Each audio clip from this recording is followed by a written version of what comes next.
ये ट्रक वाला उतरवा के ही रहेगा मुझे। लो, उतार ली गाड़ी रोड से। ऐसी खतरनाक ओवरटेकिंग तो अवॉइड ही करनी चाहिए।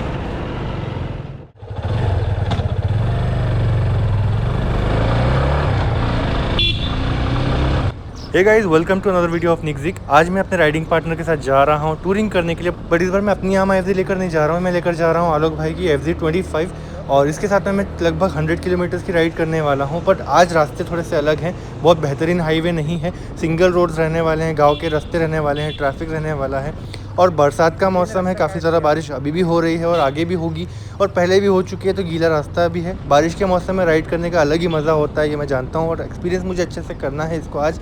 और इस बाइक के पावर के साथ में एन्जॉयमेंट कितना मेरा बढ़ता है comparing to my FZ V3 150cc, वो भी मुझे देखना है। इस ब्लॉग में मैं इस बाइक का टूरिंग रिव्यू भी आपको डिटेल में देने वाला हूँ, तो इस वीडियो को एंड तक ज़रूर देखें। लगभग दोपहर में 12 बजे मैं निकल गया हूँ नागपुर शहर से और मैं जा रहा हूँ काटोल रोड से होते हुए एक गांव की तरफ। रास्ते वहाँ पर सिंगल रोड जैसे हैं और कंस्ट्रक्शन भी काफ़ी सारा हो रहा है इंफ्रास्ट्रक्चर डेवलपमेंट के लिए, लेकिन मुझे पेट्रोल डाल देना है पहले गाड़ी में थोड़ा सा लेफ्ट लेकर के, क्योंकि आगे बहुत दूर दूर तक के कोई पेट्रोल पंप नहीं है अनलेस मैं हाईवे तक पहुँचूँ। और गाड़ी में पेट्रोल का जो मीटर है MID पर वो ऑलरेडी ब्लिंक कर रहा है, तो आई एम वरीड वो पेट्रोल कम नहीं होना चाहिए और ज़्यादा, इसलिए मैं यहीं से पेट्रोल डाल लेता हूँ। और मुझे एवरेज भी चेक करना है गाड़ी का। फिलहाल मैं 3 लीटर पेट्रोल इसमें डाल देने वाला हूँ, क्योंकि मुझे लगता है 100 किलोमीटर की राइड और मैं परफॉर्मेंस भी देखने वाला हूँ गाड़ी का, तो शायद अच्छा थ्रॉटल यूज़ करूँगा तो एवरेज कम मिल सकता है कंपैरेटिवली। और 250cc की बाइक है आफ्टर ऑल, पिकअप भी अच्छा देती है, तो थोड़ा सा माइलेज तो FZ 150 से थोड़ा सा कम होगा when performance ride is done. So मैंने पेट्रोल डाल लिया है गाड़ी में और अब मैं बढ़ रहा हूँ सिटी ट्रैफिक से होते हुए नागपुर की बाहर।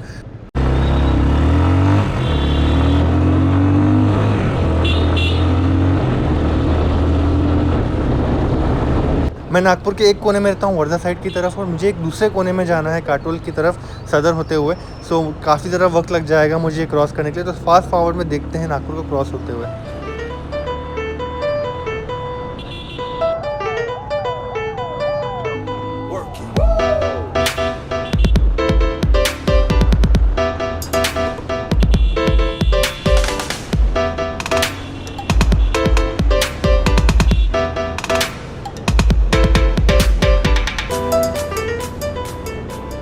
अब फाइनली यहाँ से हाईवे जैसा रास्ता शुरू हो रहा है। मैं सदर के ऊपर वाले फ्लाईओवर से जाने वाला हूँ, क्योंकि काटोल रोड के लिए और सावनर के लिए यहीं से डाइवर्जन्स बनते हैं। तो पहले इस फ्लाईओवर पर चढ़ूँगा, इसकी थ्रॉटल चेक करूँगा, क्योंकि पहली बार मैं इस गाड़ी को अच्छे से राइड करने वाला हूँ स्पीडिंग में। आज मैं इसकी टॉप स्पीड सिर्फ ट्राई कर सकता हूँ, एक अटैम्प्ट कर सकता हूँ, लेकिन मुझे पता है कि रास्ते वैसे मिलने वाले नहीं हैं। अगर मैं सावनर रोड की तरफ जा रहा होता तो डेफिनेटली मुझे 6 लेन हाईवे मिलता और बहुत ज़्यादा वहाँ पे मौके मिलते, बट जिस तरफ मैं जा रहा हूँ आज वहाँ पर राइडिंग फन मिलेगा, रॉ और प्लेजर मिलेगा राइडिंग का, क्योंकि मैं राइड में ना जाते हुए काटोल रोड की तरफ जा रहा हूँ, जहाँ पर एफर्ट ज़्यादा लगते हैं, राइडिंग स्किल ज़्यादा टेस्ट हो जाती है और हमें थकान भी अच्छी खासी हो सकती है। बट मेरा अंदाज़ा है कि मैं ज़्यादा से ज़्यादा 100 kmph तक की स्पीड तो वहाँ अचीव कर ही लूँगा। इससे ज़्यादा की स्पीड अचीव करना पॉसिबल हो सकता था, लेकिन मेरे साथ एक पिलियन भी है और मुझे सेफ्टी की चिंता है उसकी भी। दूसरी बात, सिंगल रोड्स होते हैं तो वहाँ पर अक्सर बीच में कोई भी आ सकता है और सामने से भी गाड़ियाँ आ ही रही होती हैं। ओवरटेकिंग भी डिफ़िकल्ट हो जाती है जब गाड़ियाँ सामने से जा रही होती है, स्लो मूविंग व्हीकल्स। ऐसे में मुझे रिस्की लगने वाला है टॉप स्पीड को अटैम्प्ट करना, इसलिए 100 kmph is my maximum attempt today. But let's still see कि वो भी पॉसिबल हो पाता है या नहीं, वो भी स्किल्स पर डिपेंड करेगा और सिचुएशन पर डिपेंड करेगा।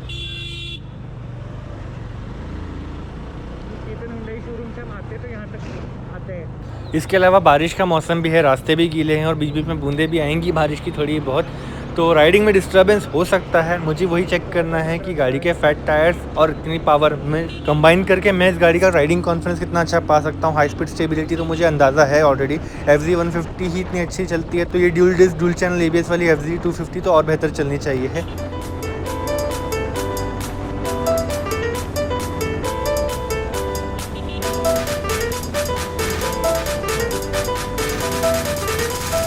इस तरह के स्लो मूविंग व्हीकल्स को ओवरटेक करने में दिक्कत आती है ऐसे रास्तों पर जहाँ पर आपके पास सिर्फ 2 लेन्स हैं, आपको जाना है आगे और आगे से गाड़ियाँ भी आ रही है, तो ये धीमे चलने वाली जो कमर्शियल व्हीकल्स होती हैं ये आपको आगे जाने के लिए साइड इजीली नहीं देते हैं।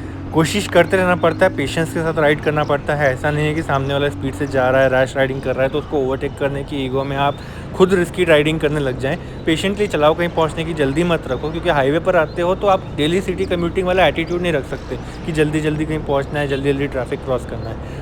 पेशेंस से जाओ, आराम से जाओ, एंजॉय करते हुए जाओ, सेफ्टी बरकरार रखो और पीछे जो पिलियन बैठे हैं उनको डरने मत दो, वो बहुत इंपॉर्टेंट है। और कंफर्ट का भी ध्यान रखना है, जिगजैग राइडिंग ज़्यादा नहीं करनी है, गड्ढे नहीं कुदाने हैं, बम्पी रास्ते देख रहे हो तो थोड़ा प्यार से चलाना है। ये सब चीज़ों का ध्यान रखोगे अगर हाईवे राइडिंग पर, तो आपका पिलियन भी खुश रहेगा, आप भी कम थकोगे और जर्क की वजह से आपको बॉडी में किसी और तरह का पेन भी नहीं होगा।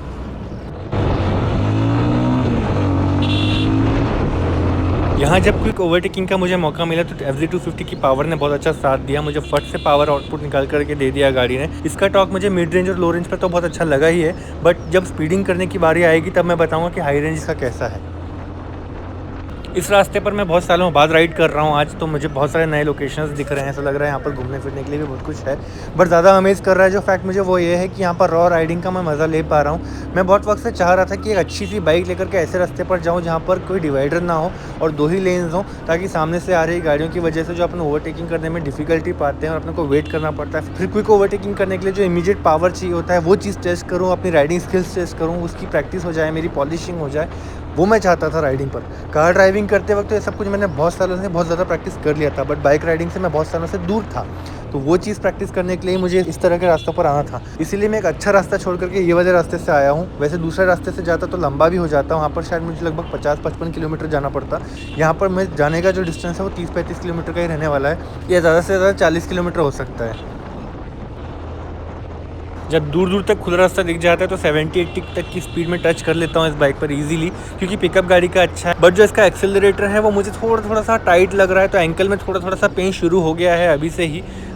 अब ये सामने अनफेवरेबल सिचुएशन देखो, सामने से ट्रक आ रहा है ओवरटेक करते हुए जेसीबी को, तो मैं रास्ते से हट गया, गाड़ी मेरी ऑलरेडी स्लो थी, मुझे बहुत ईजी रहा गाड़ी को रास्ते से उतारना। बट ये इतना हैसल फ्री था, ड्यूल डिस्क ब्रेक्स और ड्यूल चैनल एबीएस दोनों ने अच्छा काम किया यहाँ पे। जाहिर है स्पीड कम थी तो कोई भी बाइक स्लो करना इजी ही रहता है, बट स्टेबिलिटी बरकरार रखना भी एक अलग चैलेंज होता है 2 व्हीलर्स में, और वो चीज़ आप एक्सपेक्ट कर सकते हो अगर आपकी गाड़ी पावरफुल है, हैवी है और साथ में ड्यूल चैनल एबीएस के साथ है तो।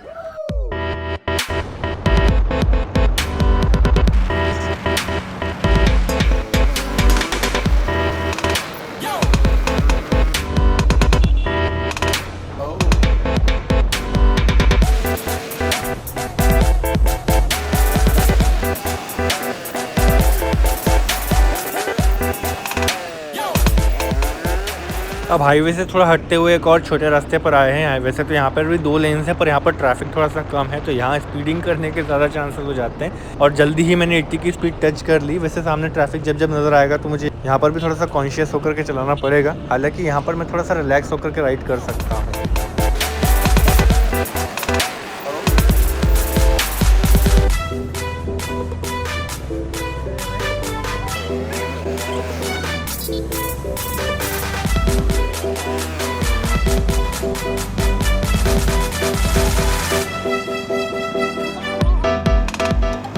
यहाँ कुछ बड़े flyovers and railways related constructions चालू हैं, तो यहाँ पर हमें थोड़ा सा कच्चा रास्ता फेस करना पड़ेगा, कीचड़ वगैरह भी यहाँ पर होगा, स्लिपरी रास्ता भी यहाँ पर होगा, और बहुत ही कॉन्शियस होकर राइड करना ज़रूरी रहेगा। बट एफर्ट्स कितना ज़्यादा लग सकते हैं वो अभी आगे समझ में आएगा चलाते हुए गाड़ी को।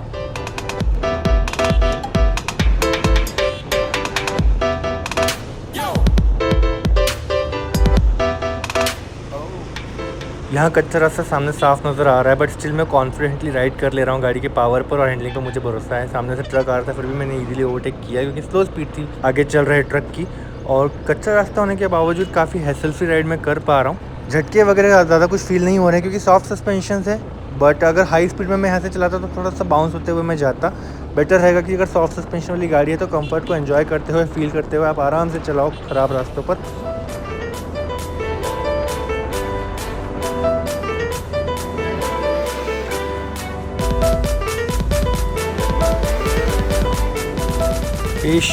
पेशेंस और बहुत सारा पेशेंस रखना बहुत ज़्यादा ज़रूरी है जब आप ट्रक के पीछे चल रहे हो, क्योंकि आपको एक 2 व्हीलर में और आपकी कोई रिस्पेक्ट नहीं करने वाले ट्रक वाले, ना आपको साइड देने में रिस्पेक्ट करेंगे, ना आगे से आने वाली गाड़ियाँ आपको देखते हुए थोड़ा संभल कर चलेंगी या स्लो होने वाली हैं। एक गाड़ी उसके पीछे और गाड़ी, गाड़ी के पीछे गाड़ी, गाड़ी के पीछे गाड़ी और एक और गाड़ी, इस तरह से गाड़ियाँ लगी रहती हैं कई बार लाइन से, क्योंकि जिस तरह से मैं किसी ट्रक के पीछे स्लो ट्रैफिक में चल रहा हूँ, वैसे ही आगे से आ रही गाड़ियाँ भी बहुत सारी स्लो ट्रैफिक बनकर चल रही होती हैं। तो पेशेंस की सबसे ज़्यादा ज़रूरत होती है इस सिचुएशन में, और ये बात ध्यान में रखना सबसे ज़्यादा इंपॉर्टेंट है, क्योंकि थकना नहीं है अपने को एफर्ट उसके साथ ड्राइव करते हुए। और ये बीच रास्ते पर टाटा हैरियर रोक करके रखने के लिए इस इंसान को मिलता है ड्राइवर ऑफ द ईयर का अवार्ड। आगे बढ़ते हैं, यहाँ से हमें स्ट्रेट जाना है और हाईवे पर हम दोबारा लौट आए हैं। फिर से ट्रैफिक बढ़ेगा। वैसे तो सिंपल रास्ते पर भी ट्रैफिक कम नहीं था, बट लेट्स सी यहाँ पर और क्या क्या चीज़ें फेस करने को मिलती हैं। कभी कभी कहीं कहीं हाई फ्रिक्शन वाला खुरदुरा रास्ता भी मिल जाता है, तो राइडिंग प्लेजर थोड़ा सा और इम्प्रूव हो जाता है। अब इस रास्ते पर भी कई सारे स्पीडिंग अटैम्प्ट्स मैं करने वाला हूँ।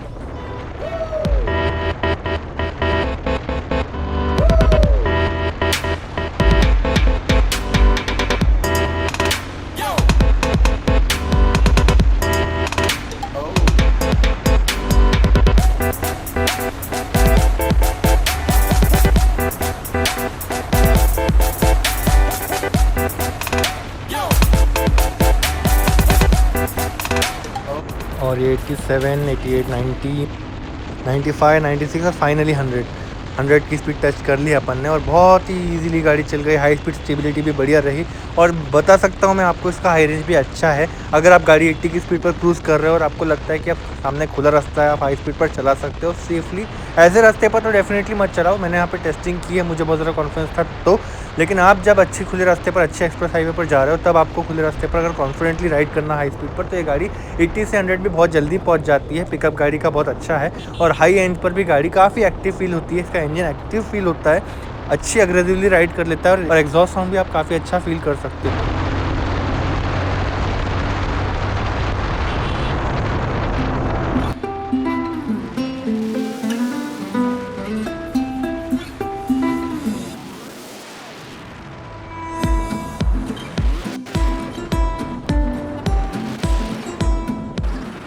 फाइनली हाईवे छोड़ते हुए मैं गांव के रास्ते की तरफ एक टर्न ले रहा हूं, जहां पर और छोटे और कच्चे और ख़राब रास्ते मिलेंगे और ख़राब तरह का ट्रैफिक मिलेगा। बीच में से कोई भी आ सकता है, वैसे चांसेस भी बढ़ेंगे।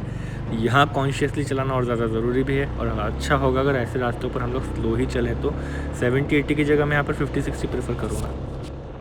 तो दोस्तों गांव में तो हम पहुंच गए। यहाँ पर FZ250 का एक शानदार लुक ले लो। ब्लू कलर की बहुत खूबसूरत बाइक है ये, और इसके सारे के सारे कंपोनेंट्स मुझे बहुत ज़्यादा अच्छे लगते हैं। खास करके जो टैंक और रियर सीट की स्पोर्टी स्टाइलिंग दी हुई है, गाड़ी को बहुत खूबसूरत बना देते हैं। पिलियन के कपड़े नीचे की तरफ से थोड़े से गंदे हुए हैं, ऊपर की तरफ गंदे क्यों नहीं हुए वो मैं आपको आगे बताऊंगा जब मैं वापस जा रहा रहूँगा रास्ते में। अब मैं अपने गियर पहन लेता हूँ और निकल लेता हूँ आगे वापस उसी रास्ते पर। बट इस बार मैं और ज़्यादा हाई स्पीडिंग की टेस्ट करने वाला हूँ। फिलहाल आपको गलियों से हैंडलिंग कितनी अच्छी है वो दिखा देता हूँ। चलिए तो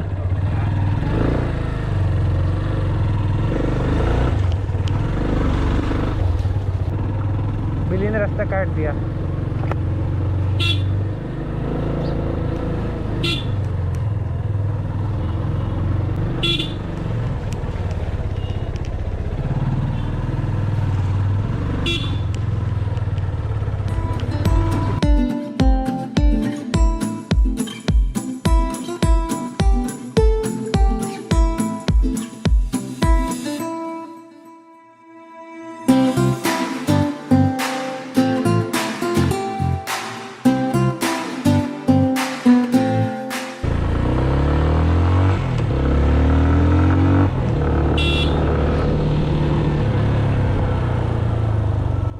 तो गांव की इतनी बढ़िया नेचुरल लोकेशन को क्रॉस कर लेने के बाद में फाइनली मैं अपने वही रास्ते पर वापस लौट रहा हूँ। बट जाते हुए कुछ नया करने वाला हूँ, और वो ये है कि इस बार मैं 80 से 100 के बीच में ही क्रूजिंग करने वाला हूँ। बट पहले ये इसको एडजस्ट कर लेता हूँ।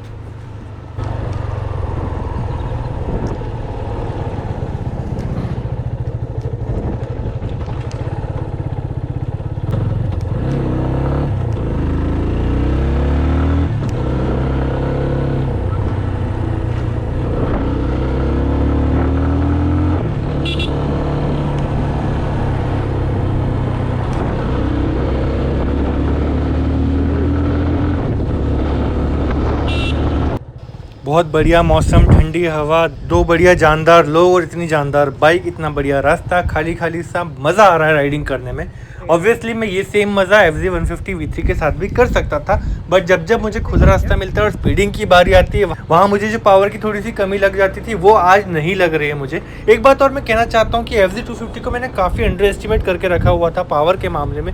मैं समझ रहा था कि 150 से 250 पर अगर मैं जाऊँगा तो शायद उतना ज़्यादा पावर अपग्रेड में फील नहीं करूँगा, बट आई वॉज रॉन्ग। जब इस गाड़ी को मैंने शहर में चलाया था इसकी फर्स्ट सर्विस होने के बाद में, तब मैंने इसका सिर्फ लो रेंज टेस्ट किया था, और वहाँ पर ही काफ़ी डिसेंटली राइड कर रही थी, और मुझे लग रहा था कि हाँ बस साउंड थोड़ा सा ज़्यादा है और थोड़ी सी पावर ज़्यादा है। बट रियलिटी मुझे तब समझ में आई जब मैंने इसको बहुत दूर तक चलाया है। आज इतना लंबा डिस्टेंस भी ट्रैवल किया है, इसको हाई स्पीड पर चलाने की कोशिशें भी मैंने कई सारी कर ली है। तब मुझे रियलाइज़ हुआ कि actually this is a very nice machine और अच्छा खासा पावर आउटपुट ये दे देती है। अगर कोई नया राइडर है तो वो भी इसके साथ यूज टू जल्दी हो सकता है। और 150 से 250 में भी अगर कोई अपग्रेड करना चाहे तो दिस इज़ क्वाइट अ वर्दी बाइक। जिस ऑन रोड कॉस्ट में ये वाली बाइक अवेलेबल हो जाती है नागपुर शहर में, उस ऑन रोड कॉस्ट में अच्छा खासा पावर आउटपुट देना, अच्छा राइडिंग कॉन्फिडेंस देना, हैंडलिंग बहुत बढ़िया होना, उसके अलावा इतनी अच्छी ब्रेकिंग देना और कंफर्ट तो गाड़ी में है ही, और इसके अलावा इसके इंजन का long term reliability and low maintenance cost, इस तरह के फैक्टर्स की वजह से ये गाड़ी काफ़ी वैल्यू फॉर मनी मुझको लगी। And for this factor I will have to say great choice Alok भाई। आप इस गाड़ी के साथ में टूरिंग करना चाहते थे, इसलिए आपने 150 न लेते हुए 250 चूज़ किया और आपने बहुत अच्छा डिसीजन लिया। आज जब मेरे पास में 150 बाइक है और मैं टूरिंग करने के लिए एक नई बाइक लेने की कोशिश कर रहा हूँ, वहीं आपके पास एक ऐसी बाइक है जो टूरिंग के अलावा आपको सिटी में भी डेली राइडिंग के लिए अच्छा खासा इस्तेमाल करते आ रही है और सिटी लाइफ में एवरेज भी आपको लगभग 40 के आसपास दे रही है। तो you are actually a lucky person to have this one. And to my viewers I will say, अगर आप लोग थोड़ा सा ज़्यादा बजट अफोर्ड कर सकते हो तो 150 की जगह आप 250 लेने के बारे में भी सोच सकते हो। और उसको सोचने का सबसे प्राइमरी रीज़न आपका यही होना चाहिए कि आप ज़्यादातर इसको कम्यूटिंग में यूज़ करोगे, इवेंचुअली आप इसको कभी कभी टूरिंग के लिए भी इस्तेमाल कर सकते हो। तो आपको इस गाड़ी के साथ में बहुत ज़्यादा मज़ा आएगा, कंफर्ट लेवल भी बढ़िया मिलेगा। लेकिन जिस तरह की एक्सेसरीज मैंने लगाई हुई है अपनी यामाहा FZ 150 V3 में, उस तरह की एक्सेसरीज अगर इस गाड़ी में भी लग जाए तो इस गाड़ी की हैंडलिंग, कंफर्ट और कन्वीनियंस बहुत ज़्यादा बढ़ जाएगा। जैसे कि फ्रंट में एक बड़ा सा विंड वाइजर लग जाए, हैंड गार्ड लग जाए हैंडल पर, के अलावा हैंडल्स पर बढ़िया ग्रिप लग जाए, एक्स्ट्रा लाइट्स इस गाड़ी में लग जाए, एक कंफर्टेबल कुशनी सीट लग जाए, तो ये गाड़ी लगभग कंप्लीट पैकेज बन जाती है। बातों बातों में एक बात तो मैं भूल ही गया कि मुझे पीछे राइट टर्न लेना था, पर मैं राइट टर्न ना लेते हुए सीधे सामने आ गया और मैंने नोटिस किया कि यहाँ पर एक और रेलवे गेट आ गया है क्रॉस करने के लिए। जबकि मुझे याद है कि जाते वक्त तो मुझे सिर्फ एक रेलवे गेट लगा था, तो आते वक्त दो कैसे लग गए। तो ये वाला रेलवे गेट देख करके मैं थोड़ा सा सस्पिशियस फील कर रहा था। तो मैंने नेविगेटर को रिक्वेस्ट किया कि एक बार गूगल मैप पर चेक करें हमारा जाने का रास्ता। एंड देन हम लोगों ने रियलाइज़ किया कि हम लोगों को यहाँ पर गाड़ी रोक करके एक बार रास्ता समझते हुए फिर चले जाना चाहिए। और अब मैं वापस यू टर्न लेकर के जा रहा हूँ लगभग 1-2 किलोमीटर वापस पीछे। यहाँ से मुझे राइट लेते हुए इस तरफ जाना था, बट अब मैं वापस आया तो यहाँ से लेफ्ट लेकर के आगे जा रहा हूँ। और रास्ता आप देख पा रहे हो कि काफ़ी गीला गीला सा रास्ता है, तो लगता है कि जैसे कभी भी यहाँ पर गाड़ियाँ स्लिप हो सकती है अगर संभाल कर ना चलाई जाए तो। अच्छी बात है अपने पास में 140 mm के रेडियल टायर्स हैं, तो ग्रिप तो अच्छी मिलती ही है, कॉर्नरिंग स्टेबिलिटी भी बढ़िया मिल जाती है और रोड पर उन टायर्स की अच्छी पकड़ की वजह से राइडर को भी अच्छा खासा कॉन्फिडेंस मिलता है।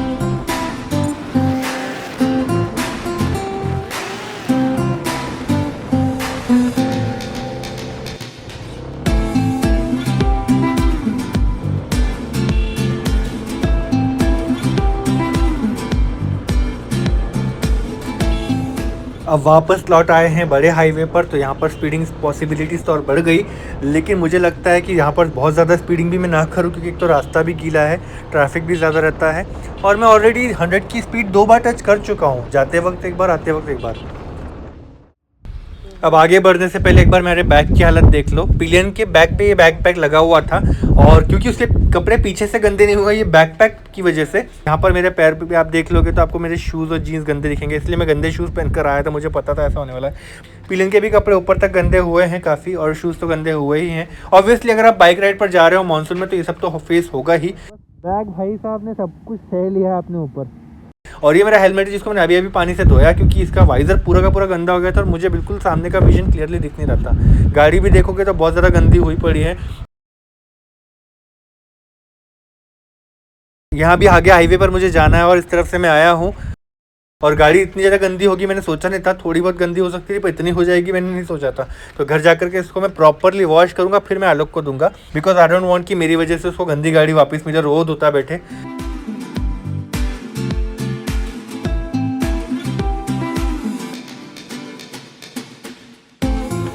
अब शहर के अंदर हम लोग वापस आ गए हैं, बहुत ज़्यादा थकान तो हमें नहीं हुई, बैक पेन वगैरह भी नहीं है। हाँ, बैग को पीछे लगाए रखने की वजह से पिलियन को थोड़ा सा कंधों पर पेन है हल्का हल्का, but otherwise we are not tired due to the bike ride. अब घर पर आ गया हूँ, गाड़ी गंदी है आप लोग जानते हो, एक बार लुक ले लो गाड़ी का कितनी गंदी लग रही है क्योंकि यहाँ पर थोड़ा सा लाइट ज़्यादा फील हो रहा होगा आपको। ये गाड़ी को धोने में मुझे भी अच्छा खासा टाइम लगने वाला है, बट ये मेहनत करने में मुझे मज़ा ही आएगा। ये मेरा गार्डनिंग इक्विपमेंट है जिससे मैं पानी का छोटा छोटा स्प्रे मार रहा हूँ, क्योंकि अभी मोटर चालू करके पानी का पाइप आ रहा है, वॉचमैन से मैंने कह दिया है। तब तक के मैं गाड़ी को अपने माइक्रोफाइबर क्लॉथ से साफ़ कर लेता हूँ, डर्ट निकाल लेता हूँ गीला कर करके, और अब पानी मार करके गाड़ी की पूरी गंदगी को फुल एंड फाइनल रिमूव कर देना है।